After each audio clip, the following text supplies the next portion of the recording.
Réveil 5 heures sur ce jour 5 du Tour du Mont Blanc. Nuit un petit peu difficile car il a fait très très froid cette nuit. Mon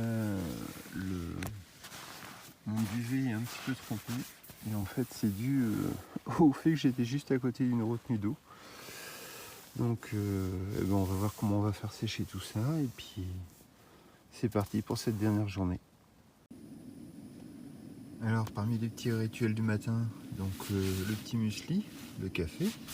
D'ailleurs au niveau de la nourriture c'est trop rigolo parce que en fait je suis parti avec 2,5 kg, 3 kg de bouffe. Et là forcément j'ai quasiment tout fini. Enfin il me reste encore un repas je crois, puisque je pensais le faire en 6 jours, j'en ai pris un petit peu plus. Mais c'est super léger. En fait mon sac est devenu super léger parce que forcément il y a quasiment 3 kg en moins. Enfin, donc vous voyez, il fait 14 degrés, un peu d'humidité. J'en profite pour voir aussi le topo guide. Bon, comme annoncé, hein, je savais que la descente du Brévent serait un peu compliquée. Donc voilà, on est au Brévent et puis après on redescendra sur les îles. Mais bon, là aussi ils le disent qu'à des moments il y a un pierrier, il y a des pentes un peu raides. Donc ça me fait un peu peur, on verra. Et puis voilà, le petit déj est en train de chauffer là. C'est parti pour une nouvelle journée.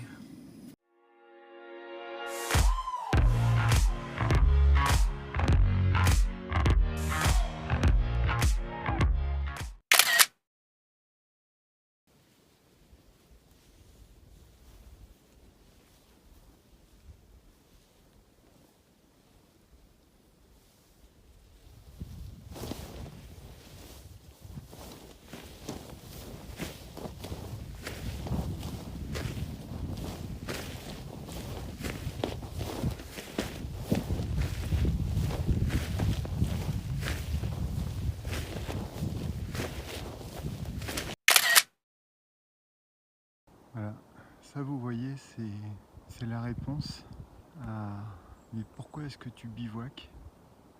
Pourquoi est-ce que tu dors à même le sol? Pourquoi tu te lèves dans le froid? Pourquoi tu acceptes de ne pas pouvoir te laver comme tu voudrais et de ne pas manger ce que tu voudrais? Ouais.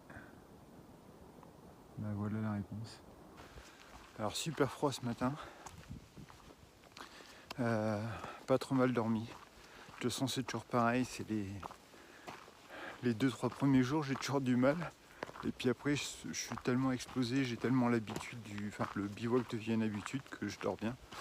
C'est con parce que je fais des trips qui durent 5 jours, donc vous savez, c'est un peu comme le décalage horaire. Quand vous partez dans un autre pays très peu de temps, vous avez à peine le temps de vous faire au décalage horaire que déjà... Mais bon, bref. Ouais, je me faisais la réflexion aussi, enfin je me fais la réflexion souvent. Hein. Parfois je me dis, mais putain, mais pourquoi tu bivouaques, Pierre? Enfin franchement, j'ai marché un petit peu hier avec un couple là et ils me disaient non, nous on range vite. Ils avaient un petit sac de 5 kilos. Ils mangeaient les petites spécialités régionales et tout. Donc top quoi. Et je leur montrais quelques photos. Vous voyez par exemple la photo d'hier soir, je vous la montre. Et il y a un tout petit filtre en fait qui accentue les couleurs. Ça accentue juste les couleurs. Je pourrais même vous montrer la photo d'origine. Mais c'est... Alors oui, c'est vrai, si vous êtes sur un gîte qui est super bien situé, vous pourriez voir ces vues-là. Mais bon, hier soir, je suis arrivé sur le spot à la Flégère. Il devait être quoi? Il était 7h30, 8h facilement. Parce qu'il faisait quasiment noir. Quand j'ai planté la tente, il faisait quasiment noir. J'ai croisé plein d'animaux sauvages parce que forcément, j'étais dans les derniers randonneurs. J'ai vu des couchers de soleil magnifiques. Avant-hier matin, le lever de soleil sur Bovine. Enfin, c'est juste à tomber par terre. Et puis, des gîtes à ce niveau-là, je sais pas, ils sont à 2-3 heures de marche. Donc, à moins de vous lever à 4h du mat' pour pouvoir marcher 3 heures dans la montagne et ensuite arriver en haut et voir ce lever de soleil, il n'y a que le bivouac qui vous donne ça. Il n'y a que le bivouac qui vous donne de vous réveiller en forêt, gelé, en ayant mal dormi. Mais voilà quoi, vous êtes dans la forêt, vous êtes dans la nature. Alors c'est vrai qu'on se couche tard, on arrive tard. Enfin moi j'arrive tard sur le bivouac. Mais c'est aussi pour ça. C'est vrai que je me lève tôt. Bon là j'ai fait un peu le feignant. Parce que réveillé à 5h, je pars à 6h30. Bon j'ai pris mon temps d'une part parce que j'ai voulu déjeuner. Comme j'étais à côté de... Donc là je suis à la Flégère encore. Comme j'étais à côté de la réserve d'eau, j'en ai largement profité. J'ai fait ma lessive, ma vaisselle, rempli l'eau, je me suis lavé. D'ailleurs les randonneurs qui étaient autour me regardaient un peu bizarrement parce que personne touche à l'eau, je sais pas pourquoi. Pourtant c'est une réserve d'eau, voilà quoi, elle est propre quoi. Donc il y a même un mec qui est passé et qui a pas osé prendre l'eau dans l'étang. Il a pris l'eau qui sortait du tuyau industriel là, qui arrive dans l'étang, mais c'est la même eau mon gars. Bon, il connaissait pas le filtre Katadyn Bifree. Lui il mettait des micros purs, donc je lui ai prêté mon filtre. Mais ouais, il était un peu dubitatif sur le fait qu'on puisse utiliser de l'eau comme ça. Je dis si, on la filtre, c'est pas gênant. Mais bon, bref. Donc ouais, c'est des conditions difficiles, mais c'est tellement sympa quoi de. Et puis là vous voyez c'est vraiment les meilleures heures. Je sais pas si vous voyez le soleil qui se lève là. Il y a un sommet qui commence à être un petit peu plus éclairé que les autres.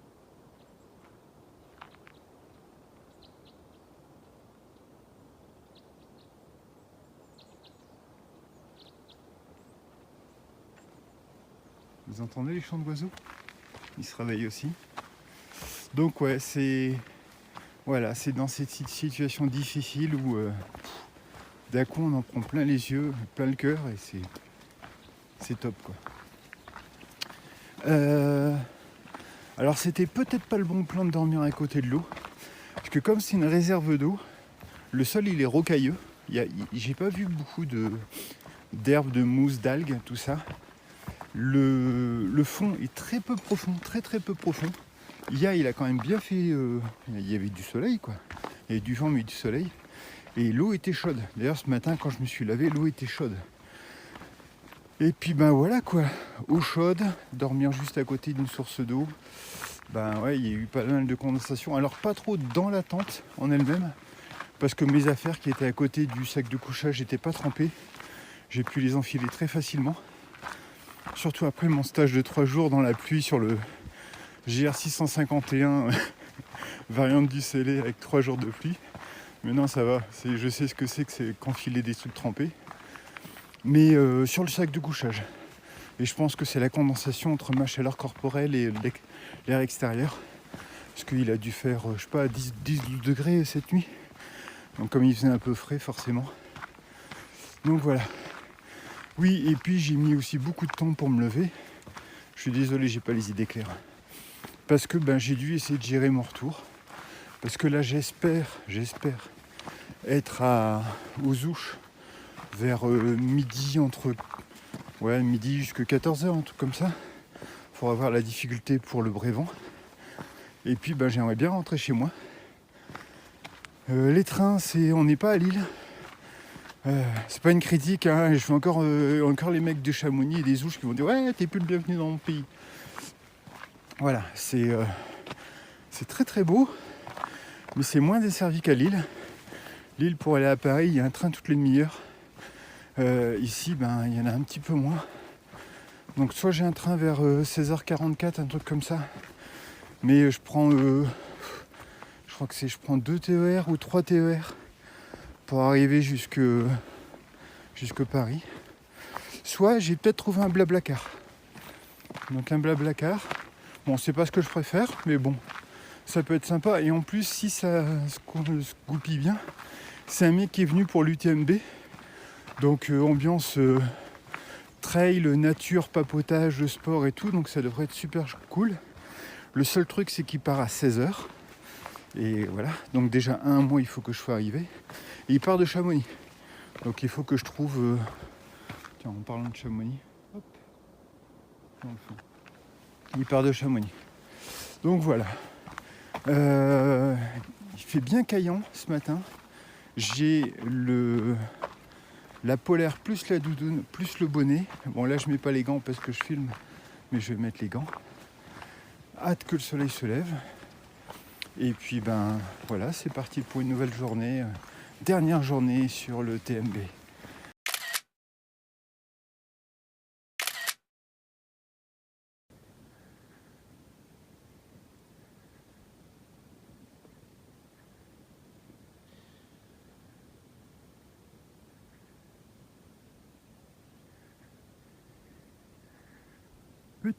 Petit, viens ici.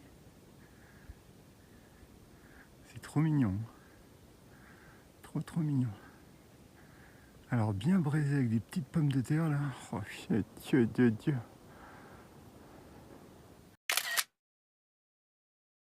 7h du mat. C'est vraiment une heure magnifique. Hein.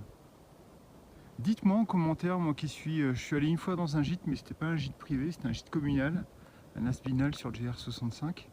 Dites-moi si dans les gîtes vous pouvez partir super tôt. À partir de quand vous avez le petit-déj? Parce que voilà, si vous devez être en montagne à 45 minutes du gîte pour voir des beaux petits paysages, est-ce que je connais pas du tout, hein, donc est-ce que vous pouvez avoir un petit-déj à 5h, à 6h? Je vois beaucoup de gens partir à 8h du gîte. Et 8h, ben, c'est déjà un peu tard, quoi. Voilà, dites-moi. Donc voilà le passage. Là, on arrive de la route ici. Tac. Et forcément, là, on se dit, c'est par là. Et là, donc on voit pas bien, hein, mais il y a un passage ici. Là, tac, on le voit mieux là. Et je vois pas l'indication, il y a juste ça. Là, il faut le voir. TR. T. J'arrive même pas à lire. Mais ça doit être par là.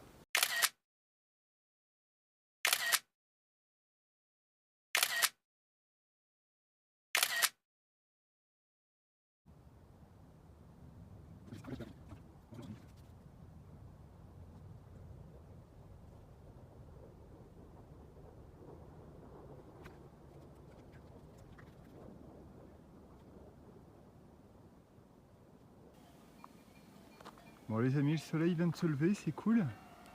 L'atmosphère va se réchauffer tout doucement. J'arrive à la fin de mon sentier. Oh oh, alors là il faut que je vous le filme. Une croix incroyable! C'est la première croix que je vois sur ce TMB. Donc ça veut dire que moi je viens de par là, là en plein dans le soleil, on voit rien du tout. J'avais deux choix, soit passer par là, et je pense qu'ensuite on doit monter là-haut, soit prendre ce chemin-là, mais je vois pas de marque nulle part. Alors j'ai pas de bons yeux, et en fait c'est en m'engageant sur le chemin où derrière ce sapin là, il y a la croix à moitié effacée. Donc c'est pas par là, ça c'est super. Première fois que je vois une croix, c'est génial. Et donc certainement ici, il doit y avoir un trait. Dites-moi si vous le voyez. Ouais, je pense pas que je puisse compter sur vous là-dessus. Bravo. Bon, ben il n'y a pas. Il n'y a pas. Mais bon, ça doit être là, je suppose. Je vois pas de trait. Peut-être qu'après, au repos, en revisionnant les images, je le verrai. Mais en tout cas, je vois rien.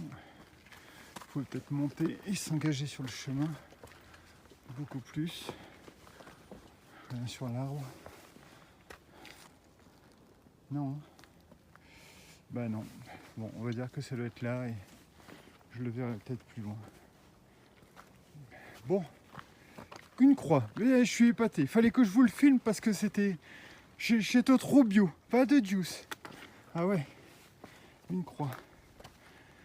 Allez, on continue. Je pense que là-haut, ça doit être la Prasade, la Prase, je sais plus trop quoi, il y avait plusieurs noms identiques. Et ensuite, certainement encore plus haut pour le Brévent. Voilà. J'espère que c'est pas le gros rocher qu'on voit là-haut. Mais j'ai bien peur que si, parce que je vois un téléphérique là. Donc ce serait pas étonnant que ce soit jusque là-haut et ensuite qu'on redescende comme des dingues jusqu'aux ouches. Bon, je vous la filme parce que je suis sûr que vous êtes en train de vous inquiéter. Donc 200 mètres après le début du chemin, j'en ai trouvé une. Donc la marque rouge et blanche. Voilà, donc c'est bien ce chemin-là. J'aurais préféré le petit chemin tout lisse, hein, quitte à remonter après, mais bon. Le TMB passe par là, je passe par là.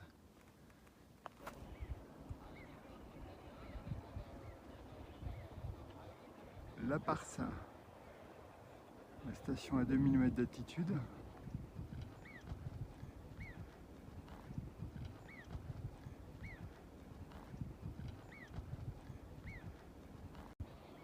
Hop, et à partir de là, on monte par là, jusqu'au Brévent. C'est une chouette petite station, c'est sympa. Apparemment il y a moyen de bivouaquer, il y a des tables. J'ai vu quelques tentes.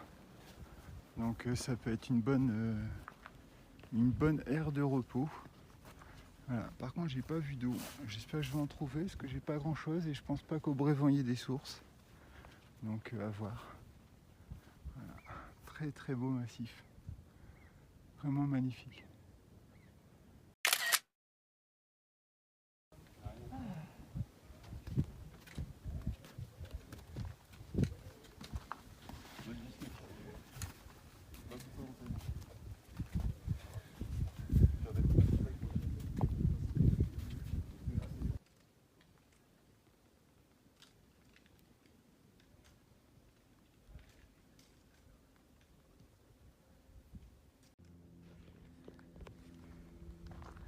Donc encore un secteur un peu technique, un peu moins qu'hier, mais quand même quelques échelles et des passages dans le vide. Par contre, si jamais vous voulez éviter, là vous avez la possibilité de passer par la piste. Donc vous avez une longue piste qui vous mène jusque là. Et d'ailleurs c'est indiqué, hein. C'est Plapraz par la piste et de l'autre côté à Plapraz c'est indiqué col du Brévent par la piste ou Brévent par la piste. Et là vous avez quelque chose de beaucoup plus grand. Bon bah je pense que j'arrive bientôt au sommet, c'est cool. Au début de la fin. Je pense que j'ai parlé un peu trop vite. Au loin je voyais les cairns, je me disais c'est la fin. Et non, apparemment, il faut encore monter là-haut. Mais bon, je pense qu'encore un petit quart d'heure ça devra aller. Par contre, changement de signalétique. Là on était plusieurs à s'être étonnés que maintenant c'est des ronds jaunes qu'il faut suivre. Alors parfois on est des traits rouges et blancs, parfois on est des ronds jaunes en peinture, pas mal effacés. Et ça va être tout récent, des plaques plastiques ou métalliques jaunes, carrées, qui sont beaucoup plus visibles. Ça c'est très sympa, une très bonne idée. Voilà. Sinon, gros coup de bol parce que il fait quand même super beau. J'aurais vraiment eu de la chance sur ce TMB. Un peu de pluie le premier jour et après plein beau temps. Et là c'est quand même très agréable de voir tout ce panorama sans trop de nuages. Et puis de monter sur les roches et les échelles sans pluie, sans vent. Parce que là sur ce passage là il y avait des échelles, mais vous montez aussi pas mal à quatre pattes. Hein. Donc bonjour. Donc il faut ranger les bâtons. Moi je les range dans la besace, c'est assez pratique, ça me permet de ne pas enlever le sac et de les ranger dans le sac. Donc je les replie, je les mets dans la besace. En parlant du bonjour je viens de faire, pensez au petit jeu concours. Pour ça vous allez voir la vidéo juste avant du jour 4 et essayer d'estimer un petit peu le nombre de bonjours que j'ai pu dire dans la journée. Et la personne qui gagne une besace justement. Voilà. Oh, encore un élevé. Bon, je suis passé que sur un tout petit. Sinon là, bonne condition, il n'y a quasiment plus de névé, donc rien de dangereux. Moi qui hésite à prendre des crampons. Donc c'est assez cool. Voilà, je vous reprends en haut du Brévent, je pense. Arrivé en haut du Brévent, magnifique vue, c'est vraiment superbe. Bon alors là, dommage, parce qu'on a des nuages. En même temps, à 2500 mètres d'altitude, c'est un peu normal. Et regardez ce que je vois. putain, il y a un ascenseur quoi, si j'avais su. Bon, je vous avais fait une petite vidéo, mais en fait, il y a plein de gens qui montent un ascenseur. Je vous avais fait une vidéo de là-haut. Et en fait, tout le monde parlait. Je m'entendais quasiment pas. Et je m'étais dit que pour la vidéo, ce serait pas forcément top. Donc voilà.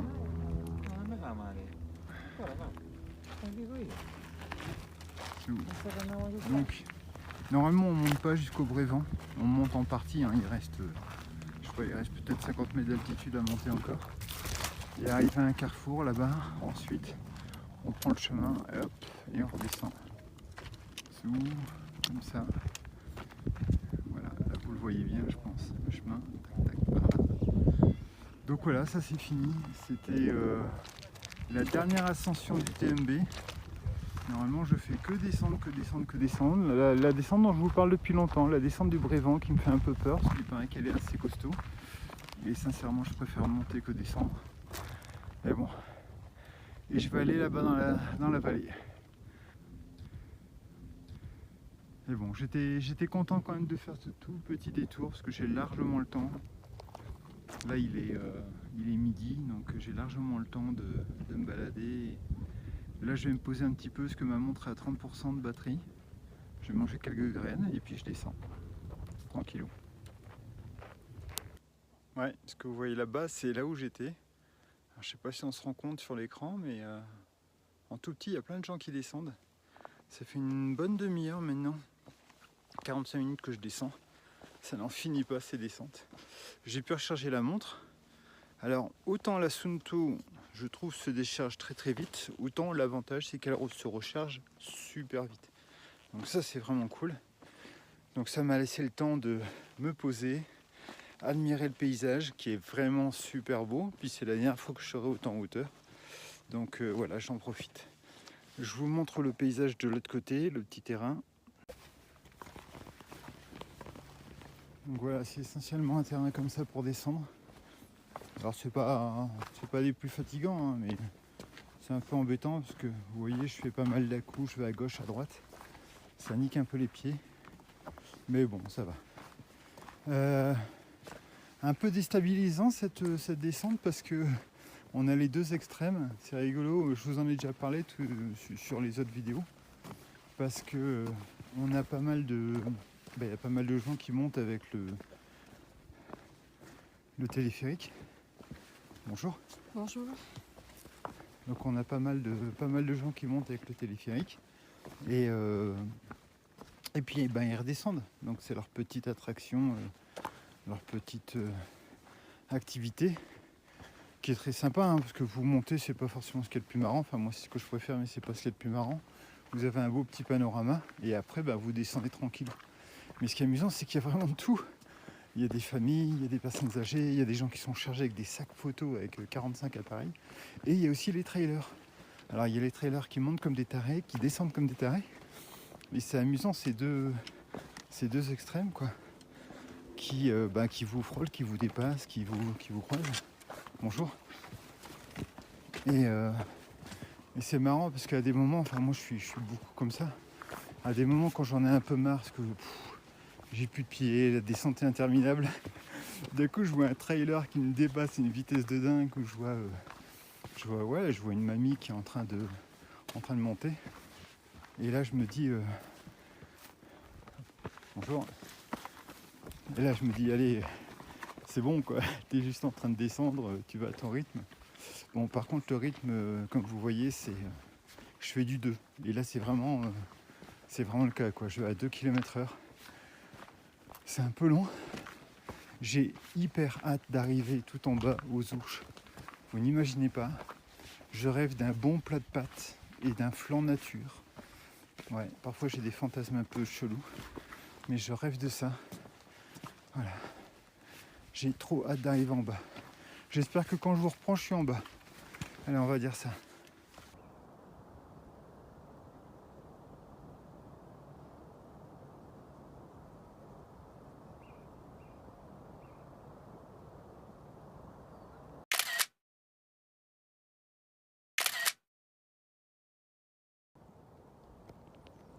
Bon, 1h30 que je descends, je commence à arriver dans la forêt. ce qui est un peu plus cool parce qu'il y a de l'ombre. Le sol n'est pas forcément beaucoup plus agréable. Par contre,